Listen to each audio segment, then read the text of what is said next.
வணக்கம். இது மதிய நேர பிரதான செய்திகள். முதலில் தலைப்புச் செய்திகள்.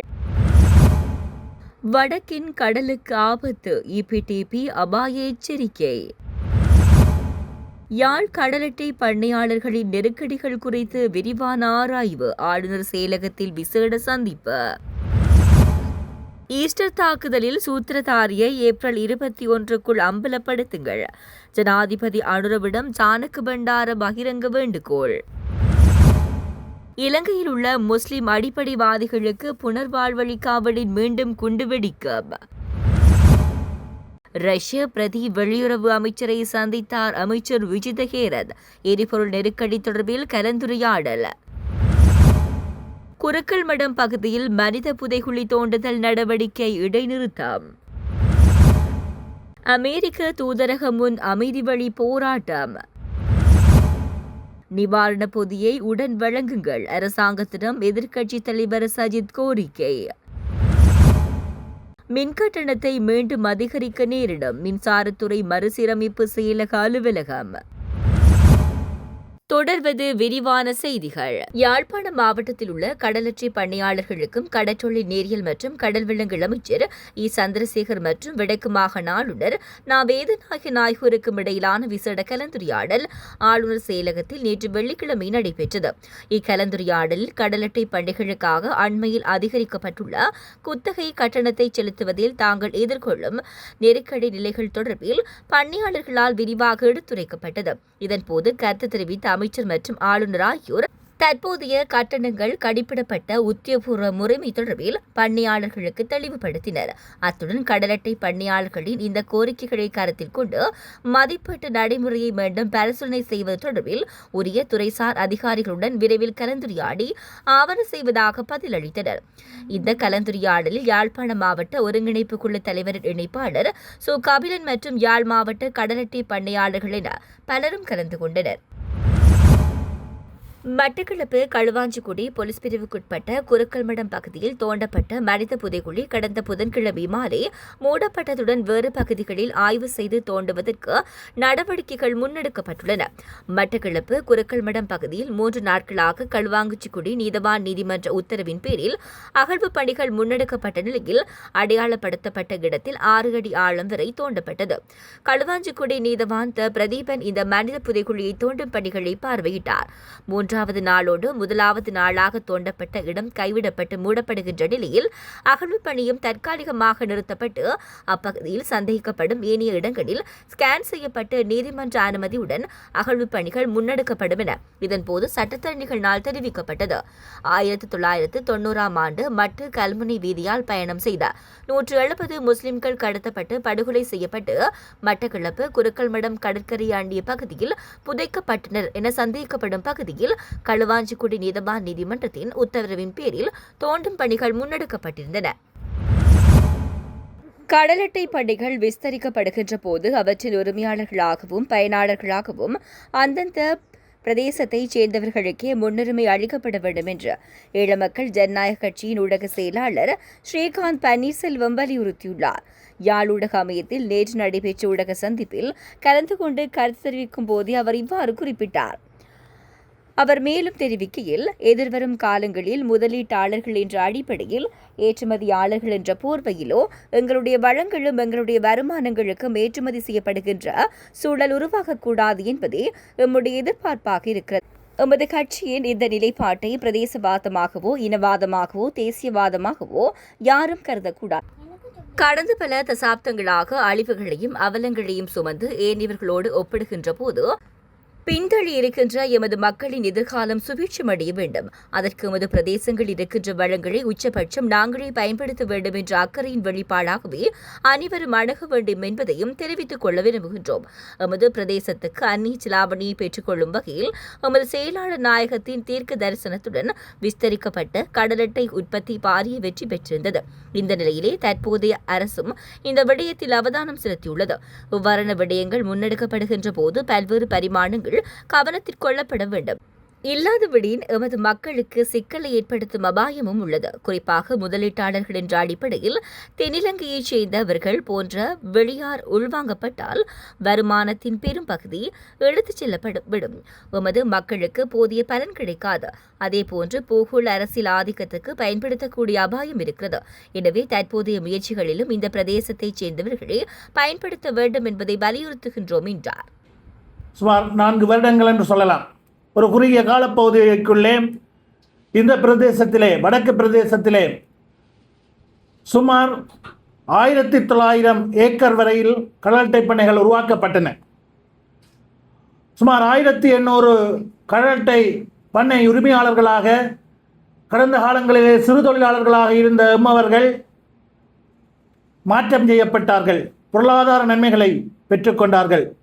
2024 ஆண்டு மாத்திரம் சுமார் 17.8 மில்லியன் டாலர்கள் இந்த கடலட்டை ஏற்றுமதியூடாக இந்த பிரதேசத்திற்கு கிடைத்ததை தகவல்கள் புள்ளி விவரங்கள் உறுதிப்படுத்துகின்றன. இவ்வாறு உருவாக்கப்பட்ட கடலட்டை பண்ணைகள் ஊடாக சுமார் 3000 பேர் அல்லது கடற்தொழிலாளர்கள் வேலைவாய்ப்பை பெற்றிருக்கின்றனர். இவ்வாறான கடலட்டை பண்ணைகளை, கடலட்டை உற்பத்திகளை மேலும் விஸ்தரித்து முன்கொண்டு செல்வதற்கு இந்த அரசாங்கம் முயற்சிப்பது, அதொடர்பிலே கலந்தாலோசிப்பது வரவேற்கத்தக்க விடயம். இருந்தாலும் இந்த சந்தர்ப்பத்திலே சில விடயங்களை நாங்கள் பகிர்ந்து கொள்ள விரும்புகின்றோம். இவ்வாறான திட்டங்கள் முன்னெடுக்கப்படுகின்ற பொழுது, குறிப்பாக சர்வதேச சந்தைகளை இலக்கு வைத்த இவ்வாறான உற்பத்தி திட்டங்கள் முன்னெடுக்கப்படுகின்ற பொழுது பல்வேறு பரிமாணங்களும் கணக்கில் எடுக்கப்பட வேண்டும். அதில் இருக்கக்கூடிய சாதக பாதகங்கள் ஆராய்ந்து அவற்றை மிகவும் சாமர்த்தியமாக கையாண்டு இந்த திட்டங்களை முன்னெடுக்க வேண்டும். தவறுவோமாக இருந்தால் எங்களுடைய மக்களையும் எங்களுடைய எதிர்காலத்தையும் சிக்கல்களுக்குள் தள்ளுகின்ற ஒரு செயற்பாடாக மாறக்கூடிய அபாயமும் இருக்கின்றது. அந்த வகையிலே இந்த கடலட்டை பண்ணைகள் விஸ்தரிக்கப்படுகின்ற போதும்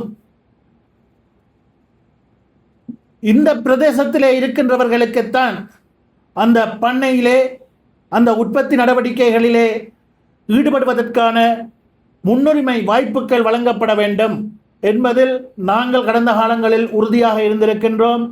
தற்பொழுதும் அந்த நிலைப்பாட்டை தற்போதைய அரசாங்கம் தொடர்ந்து முன்னெடுக்க வேண்டும் என்பதையும் நாங்கள் ஆணித்தரமாக வலியுறுத்த விரும்புகின்றோம். முதலீட்டாளர்கள் என்ற பெயரிலோ, ஏற்றுமதியாளர்கள் என்ற போர்வையிலோ வெளித்தரப்புகள் எங்களுடைய வளங்களை எடுத்துச் செல்லக்கூடிய ஒரு சூழல் உருவாகுவதை எந்த வகையிலும் அனுமதிக்கக்கூடாது. இந்த பிரதேசத்தில் இருக்கின்ற வளங்கள் எங்களுடைய மக்களுக்கு சொந்தமானவை. எங்களுடைய மக்கள் அவற்றை வைத்து முன்னேறுவதற்கான சூழல், ஏது நிலைகள் உருவாக்கப்பட வேண்டும். உங்களுக்கு தெரியும், கடந்த பல ஆண்டுகளாக இந்த நாட்டிலே இடம்பெற்ற யுத்தம், அதனைத் தொடர்ந்த பல்வேறு அசௌகரியங்கள் காரணமாக எங்களுடைய மக்கள், குறிப்பாக கடற்தொழில் சார்ந்த மக்கள் ஏனைய பிரதேசத்தவர்களை விட ஒரு பின்தங்கிய நிலையிலே காணப்படுகிறார்கள். இப்போது கூட பார்ப்போமாக இருந்தால், இலங்கையிலே இருக்கக்கூடிய பாரிய மீன்பிடி துறைமுகங்களிலே, பாரிய மீன்பிடி துறைமுகங்கள் 23 காணப்படுகின்ற சூழலிலே 2 தவிர ஏனைய அனைத்தும் தென்னிலங்கை மாவட்டங்களிலே தான் காணப்படுகின்றன. 6000க்கும் மேற்பட்ட ஆழ்கடல் மீன்பிடி படகுகள் தென்னிலங்கையிலே காணப்படுகின்றன. ஆனால் வடக்கு கிழக்கிலே ஒரு சில ஆழ்கடல் மீன்பிடி படகுகள் மாத்திரம்தான் காணப்படுகின்றன. அதேபோன்று தென்னிலங்கையிலே டின் உற்பத்தி தொழிற்சாலைகள் பல காணப்படுகின்றன. ஆனால் வடக்கு கிழக்கிலே அவை தொடர்பிலே இன்னும் போதிய நடவடிக்கைகள் எடுக்கப்படாத சூழலே காணப்படுகின்றது. இவ்வாறு கடந்த கால யுத்தம் காரணமாகவும் பல்வேறு அசௌகரியங்கள் காரணமாகவும் எமது மக்கள், எமது கடற்தொழிலாளர்கள் பின்தங்கி இருக்கின்ற சூழலிலே இந்த கடலட்டை பண்ணை என்பது எங்களுடைய மக்களுக்கு அல்லது கடலட்டை உற்பத்திக்கு ஏதான காலநிலை ஏது நிலை இந்த பிரதேசத்திலே காண்பது என்பது எமது மக்களுக்கு, குறிப்பாக கடற்தொழில் சார்ந்த மக்களுக்கு, கடற்தொழிலை வாழ்வாதாரமாக கொண்டு வாழ்ந்து கொண்டிருக்கின்ற மக்களுக்கு ஒரு வரப்பிரசாதமாகவே அமைந்துள்ளது.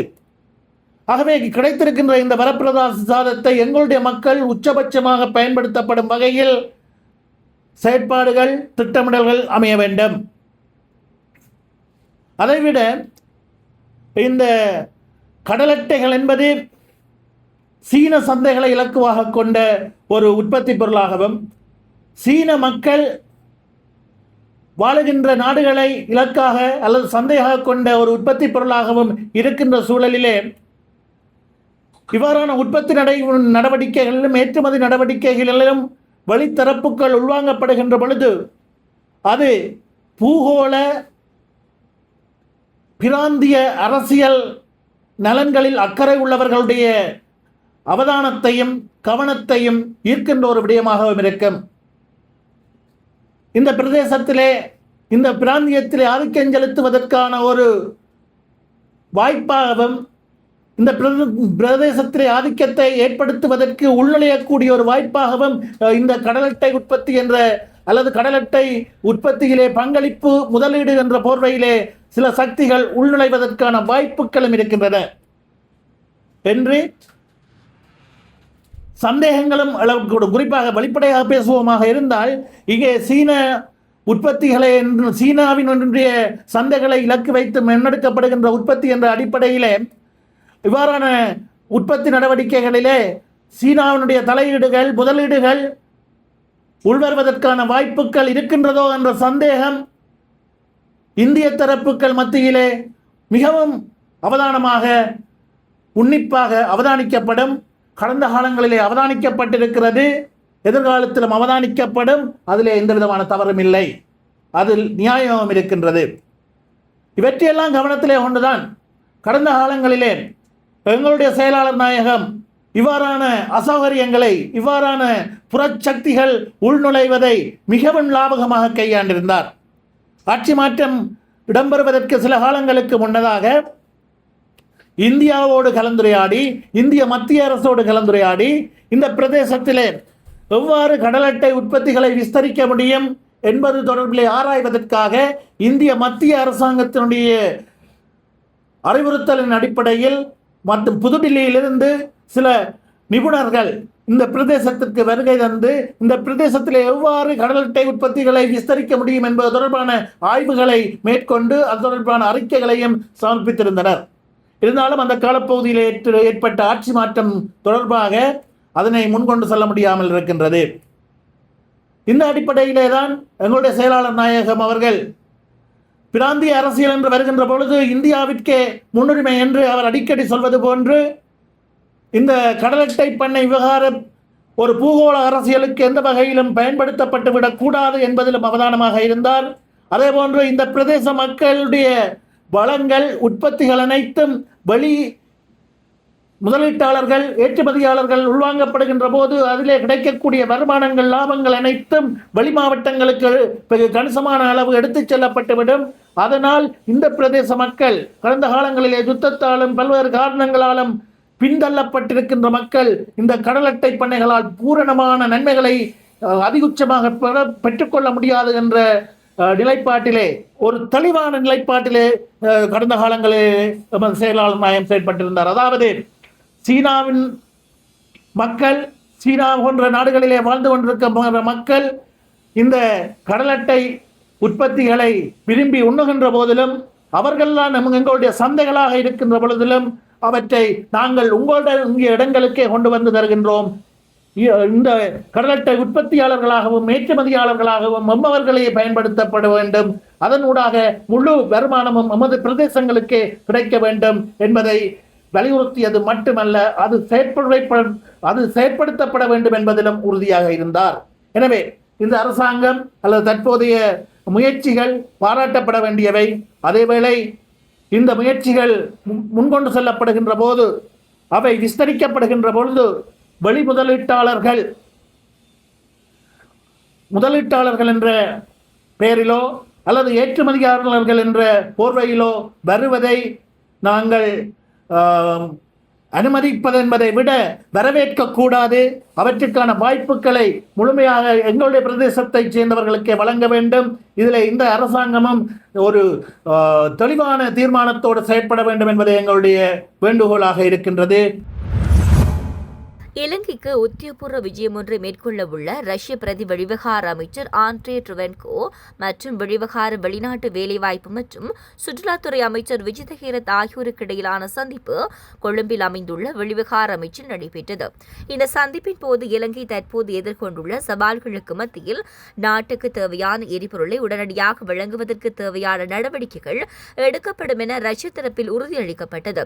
அத்துடன் இலங்கை மற்றும் ரஷ்யாவிற்கு இடையே நிலவும் சுமார் 70 ஆண்டு கால ராஜதந்திர உறவுகளை மேலும் வலுப்படுத்துவதற்கு இதுவே பொருத்தமான தருணம் என அமைச்சர் விஜித ஹேரத் சுட்டிக்காட்டினார். எதிர்காலத்தில் ரஷ்யாவுடன் நீண்டகால வர்த்தக உடன்படிக்கைகளை மேற்கொள்வதற்கு தேவையான நடவடிக்கைகள் எடுக்கப்படும் என்றும், குறிப்பாக எரிசக்தி துறையில் ரஷ்யா வழங்க முன்வந்துள்ள ஒத்துழைப்பு பாராட்டக்கூடியது என்றும் அமைச்சர் விஜித ஹேரத் இதன்போது தெரிவித்தார். இஸ்லாமிய அடிப்படைவாத கொள்கையுடையவர்களுக்கு முறையாக புனர்வாழ்வளிக்க தவறினால் எதிர்காலத்திலும் நாட்டில் குண்டுவெடிப்புகள் நிகழும் அபாயம் உள்ளது. இவ்வாறு பிவித்துரு ஹெல உரிமை கட்சியின் தலைவரும் முன்னாள் அமைச்சருமான உதய கம்மன்பில தெரிவித்தார். கொழும்பில் உள்ள கட்சியின் தலைமையகத்தில் நேற்று வெள்ளிக்கிழமை நடைபெற்ற ஊடகவியலாளர் சந்திப்பில் கலந்து கொண்டு கருத்து தெரிவித்த போது அவர் மேற்கண்டவாறு குறிப்பிட்டார். அவர் மேலும் தெரிவிக்கையில் 2019 ஆண்டுக்கு பின்னர் ஆட்சிக்கு வந்த எந்தவொரு அரசும் இஸ்லாமிய அடிப்படைவாத கொள்கை உடையவர்களுக்கு புனர்வாழ்வளிக்க முறையான நடவடிக்கைகள் எடுக்கவில்லை. யுத்தம் முடிவடைந்த பின்னர் 12,000 விடுதலை புலிகள் அமைப்பின் போராளிகளுக்கு புனர்வாழ்வளிக்கப்பட்டமையால் தான் 2009 ஆண்டுக்கு பின்னர் நாட்டில் எவ்வித தாக்குதல்களும் இடம்பெறவில்லை. எனது நூல் வெளியீட்டு விழாவுக்கு புலனாய்வு பிரிவினர் வருகை தந்து குறிப்புகளை எடுத்தனர். அவர்களுக்கு எனது நன்றிகள். ஜனாதிபதி விசாரணை ஆணைக்குழு மற்றும் நாடாளுமன்ற தெரிவுக்குழுக்களின் அறிக்கைகளை முழுமையாக பரிசீலித்தே நான் இந்த புத்தகத்தை எழுதினேன். இதில் விசாரணைக்கு பாதிப்பு ஏற்படும் வகையில் எவ்வித தகவல்களும் இல்லை. தற்போது சூத்திரதாரி யார் என்பது வெளிப்பட்டுவிட்ட நிலையில் அதனை மேலும் ஆராய்வது பயனற்றது. அடிப்படைவாத கொள்கையை வேறறுக்காமல் வெறும் நபர்களை மாத்திரமே தேடுவது தீர்வாகாது. அரசு இந்த விடயத்தில் மெத்தன போக்கை கடைபிடித்தால் நாடு மீண்டும் ஒரு பேரழிவை சந்திக்க நேரிடும் என்றார். உயிர்த்த ஞாயிறு குண்டு தாக்குதலின் பிரதான சூத்திரதாரியை எதிர்வரும் ஏப்ரல் 21 முன்னர் ஜனாதிபதி நாட்டுக்கு வெளிப்படுத்த வேண்டும். தவறினால் இவ்விசாரணைகளை முன்னெடுக்கும் ஷானி அபேசேகர பதவியிலிருந்து விலகி வீட்டுக்கு செல்ல வேண்டும். இவ்வாறு மக்கள் போராட்டத்தின் குடிமக்கள் அமைப்பின் பிரதான செயலாளர் சாணக்க பண்டார தெரிவித்தார். கொழும்பில் நேற்று வெள்ளிக்கிழமை நடைபெற்ற ஊடகவியலாளர் சந்திப்பில் கலந்து கொண்டு கருத்து தெரிவிக்க போதே அவர் மேற்கண்டவாறு குறிப்பிட்டார். அவர் மேலும் கூறுகையில், கடந்த ஆண்டு ஏப்ரல் மாதம் உயிர்த்த ஞாயிறு தினத்துக்கு முன்னதாகவே தாக்குதலின் சூத்திரதாரியை வெளிப்படுத்துவதாக ஜனாதிபதி அனுர்குமார் திசாநாயக்க உறுதியளித்திருந்தார். ஓராண்டு கடந்துள்ள நிலையிலும் அதனை செய்ய ஜனாதிபதியால் முடியாமல் போயுள்ளது. தற்போது உதய கம்மன்பில வெளியிட்டுள்ள புத்தகமும் அதற்கு ஆதரவாக ராஜபக்சவினருக்கு எதிராக குரல் கொடுத்தவர்கள் அங்கு குழுமியிருப்பதும் ஒரு திட்டமிட்ட நாடகமாகவே தெரிகிறது. இந்த குண்டு தாக்குதல் குறித்து விசாரணை நடத்தும் குற்றப்புலனாய்வு பிரிவின் முன்னாள் பணிப்பாளர் ஷாபி அபேசேகர தற்போதைய அரசை ஆட்சிக்கு கொண்டு வந்ததற்காக செயற்பட்டவர். தாக்குதலை தடுக்க தவறியமைக்காக அவரும் அப்போதைய பிரதி பணிப்பாளரும் ஏன் பொறுப்பு கூறக்கூடாது? இவர்களின் கீழ் நடக்கும் விசாரணையில் பாதிக்கப்பட்டவர்களுக்கு நீதி கிடைக்கும் என்ற நம்பிக்கை எமக்கு இல்லை. தாக்குதலை தடுக்க தவறிய குற்றச்சாட்டில் சானி அபேசேகர மற்றும் குற்றப்புலனாய்வு பிரிவின் முன்னாள் பிரதி போலீஸ் மாதிபர் ஆகியோரை கைது செய்ய வேண்டும். விசாரணைகளிலிருந்து தப்பித்துக் கொள்ளும் வகையிலே ஷானி அபேசேகரவின் தற்போதைய நகர்வுகள் அமைந்துள்ளன என்றார். இயேசு கிறிஸ்துவின் சிலுவை மரணத்தை நினைவு கூறும் புனித வெள்ளியான நேற்று அப்பாவி மற்றும் ஆதரவற்ற மக்களை படுகொலை செய்வதற்காக போர் தொடுக்கும் அமெரிக்க இஸ்ரேலிய அரசாங்கங்களுக்கு தங்கள் எதிர்ப்பை வெளிப்படுத்தும் விதமாக கிறிஸ்தவ குழு உட்பட பல செயற்பாட்டாளர்களால் கொழும்பில் உள்ள அமெரிக்க தூதரகத்தின் முன்பாக ஒரு அமைதியான போராட்டமும் பிரார்த்தனை நிகழ்ச்சியும் ஏற்பாடு செய்யப்பட்டது. அனைத்து இன மற்றும் மதங்களைச் சேர்ந்தவர்கள் கலந்து கொண்ட இந்த நிகழ்வின் முதன்மை நோக்கம் போரை எதிர்ப்பதும் அமைதியை கோருவதுமே ஆகும் என இந்த அமைதி போராட்டத்தில் பங்கேற்றவர்கள் தெரிவித்தனர். எரிசக்தித்துறை அமைச்சர் குமார ஜெயக்கொடிக்கு எதிராக கொண்டுவரப்பட்டுள்ள நம்பிக்கையில்லா பிரேரணை தொடர்பில் ஆளும் தேசிய மக்கள் சக்தி இதுவரை இறுதி முடிவை எடுக்கவில்லை என அக்கட்சியின் பொதுச் செயலாளர் நிகால் அபேசிங்க தெரிவித்துள்ளார். எரிசக்தித்துறை அமைச்சர் குமார ஜெயக்கொடிக்கு எதிராக எதிர்க்கட்சி உறுப்பினர்களால் அண்மையில் பாராளுமன்ற சபாநாயகரிடம் நம்பிக்கையில்லா பிரேரணை கையளிக்கப்பட்டது. அத்துடன் இலங்கை உரக்கூட்டு தாபனத்தின் கொள்வனவு முகாமையாளராக பணியாற்றிய காலத்தில் இடம்பெற்றதாக கூறப்படும் ஊழல் குற்றச்சாட்டு தொடர்பில் ஊழல் எதிர்ப்பு சட்டத்தின் கீழ் அவருக்கு எதிராக கொழும்பு மேல் நீதிமன்றத்தில் லஞ்ச ஊழல் விசாரணை ஆணைக்குழுவினால் வழக்கு தாக்கல் செய்யப்பட்டுள்ளமையும் எதிர்க்கட்சியினர் சுட்டிக்காட்டியுள்ளனர். எனினும் பிரேரணைக்கு ஆதரவளிப்பதா அல்லது எதிர்ப்பதா என்பது குறித்து இதுவரை இறுதி முடிவு எடுக்கப்படவில்லை என அவர் மேலும் தெரிவித்துள்ளார். நாட்டு மக்கள் எதிர்நோக்கும் பிரச்சினைகள் நாளுக்கு நாள் தீவிரமடைந்து வருகின்ற போதிலும் அவற்றுக்கு உரிய தீர்வுகளை அரசாங்கம் இதுவரை வழங்கவில்லை என எதிர்க்கட்சித் தலைவர் சஜித் பிரேமதாஸ் தெரிவித்துள்ளார். நாட்டு மக்கள் எதிர்கொள்ளும் பிரச்சினைகளுக்கு தீர்வுகளை வழங்குமாறு அரசாங்கத்திடம் தொடர்ந்து கோரிக்கை விடுத்து வருவதாகவும், ஆனால் மக்களுக்கு ஒரு விசேட நிவாரண பொதியை வழங்குவதற்கு இந்த அரசாங்கம் தவறிவிட்டது என்றும் அவர் குற்றம் சாட்டினார். உலகில் உள்ள பல நாடுகள் எரிபொருட்களுக்கான வரிகளை குறைத்து நுகர்வோருக்கு பலன்களை வழங்கியுள்ளன. உழைக்கும் மக்களின் வாழ்க்கை சுமையையும் அழுத்தங்களையும் குறைப்பதற்காக அந்த நாட்டு அரசாங்கங்கள் பல்வேறு வரிச்சலுகைகளை வழங்கியுள்ளன. ஆனால் நமது நாட்டின் நிலைமை இதற்கு நேர்மாறாக உள்ளது. இங்கு எரிபொருள் விலை, மின்சார கட்டணம் மற்றும் வரிச்சுமை போன்ற அனைத்தும் அதிகரிக்கப்பட்டு மக்கள் மீது அதிகபட்ச சுமை சுமத்தப்பட்டுள்ளது. எனவே மக்களுக்கு உடனடியாக ஒரு நிவாரண பொதியை வழங்க வேண்டும். மக்கள் தங்கள் வாழ்க்கையை வலுப்படுத்திக் கொள்வதற்கும் பொருளாதார நடவடிக்கைகளை முன்னெடுப்பதற்கும் தேவையான வரிகள் செய்து கொடுக்கப்பட வேண்டும். இதற்கான வரிச்சுமை, எரிபொருள் விலை, மின்சார கட்டணம் போன்றவற்றை குறைக்க வேண்டும். அரசாங்கம் செய்த தரம் குறைந்த நிலக்கரி கொடுக்கல் வாங்கல்களின் சுமையை மக்கள் மீது மின்சார கட்டண அதிகரிப்பாக சுமத்தப்படுவது முற்றிலும் அநீதியானது. எனவே தொடர்ந்து தரம் குறைந்த நிலக்கரியை கொண்டுவரும் இந்த ஊழல் நிறைந்த கொடுக்கல் வாங்கலை உடனடியாக நிறுத்தி மின் நுகர்வோரின் உரிமைகளை பாதுகாக்குமாறு கேட்டுக் கொள்கின்றேன்.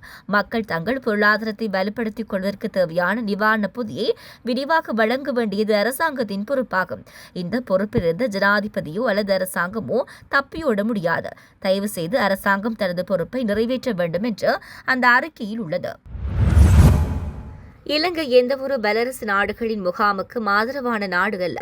புவிசார் அரசியலின் போர்க்களமாக மாற இலங்கை ஒருபோதும் விரும்பவில்லை.